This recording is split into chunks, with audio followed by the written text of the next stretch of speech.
తెలంగాణలో అక్రమ లేఅవుట్ల క్రమబద్ధీకరణ ఎల్ఆర్ఎస్ పథకం కింద దరఖాస్తు చేసుకున్న వారికి ప్రభుత్వం శుభవార్త చెప్పింది. ఎల్ఆర్ఎస్ ఫీజు చెల్లింపులో 25% రాయితీని ప్రకటిస్తూ తాజాగా ఉత్తర్వులు జారీ చేసింది. ఈ అవకాశాన్ని వినియోగించుకోవడానికి మే 1 నుంచి జూలై 31 వరకు అంటే 3 నెలల కాలం పాటు గడువు విధించింది. పెండింగ్లో ఉన్న దరఖాస్తుదారులు ఈ 3 నెలల కాలంలో ఫీజు చెల్లిస్తే నిర్ణయించిన మొత్తంలో 25% తక్కువగా చెల్లిస్తే సరిపోతుంది. అయితే ఇప్పటికే పూర్తి ఫీజు చెల్లించిన వారికి ఈ రాయితీ వర్తించదని ప్రభుత్వం స్పష్టం చేసింది.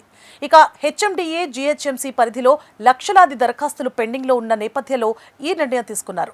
ఇప్పటి వరకు 32,814 దరఖాస్తులను పరిష్కరించగా మరో 2,02,000 మంది దరఖాస్తుదారులకు ఫీజు వివరాలను అధికారులు పంపించారు. వీరంతా ఇప్పుడు రాయితీతో కూడిన ఫీజును చెల్లించి తమ ఫ్లాట్లను క్రమబద్ధీకరించుకోవచ్చు. ఉదాహరణకు ఒక ఫ్లాట్ క్రమబద్ధీకరణకు ₹1,00,000 ఫీజు ఖరారు చేస్తే ఈ రాయితీ కింద 75,000 చెల్లిస్తే సరిపోతుంది. అంటే ఒక్కో దరఖాస్తుదారుడికి ₹25,000 వరకు ఆదా అయ్యే అవకాశం ఉంది. ఇక దరఖాస్తుదారులు ఈ రాయితీని పొందడానికి కొత్తగా దరఖాస్తు చేయాల్సిన అవసరం లేదు. అధికారిక వెబ్సైట్ irs.telangana.gov.in వెబ్సైట్లోకి వెళ్లి సిటిజన్ లాగిన్ ద్వారా తమ మొబైల్ నెంబర్తో లాగిన్ అవ్వాలి. అక్కడ తమ దరఖాస్తు స్థితి అంటే L1, L2, L3ని ఎంచుకొని మరియు చెల్లించాల్సిన పెండింగ్ ఫీజు వివరాలు కనిపిస్తాయి. వెబ్సైట్లోనే నెట్ బ్యాంకింగ్ ద్వారా లేదా సంబంధిత సబ్ రిజిస్ట్రార్ కార్యాలయంలో నేరుగా ఫీజు చెల్లించవచ్చు.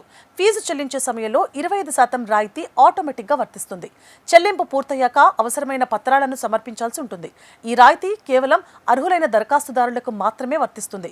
ప్రభుత్వ భూములు, చెరువులు, కుంటలు, శిఖం భూముల్లోని లేఅవుట్లు క్రమబద్ధీకరణకు అనర్హమైనవిగా ప్రభుత్వం తేల్చి చెప్పింది. ఇప్పటికే ఇటువంటి సుమారు 1,830 దరఖాస్తులను అధికారులు తిరస్కరించారు.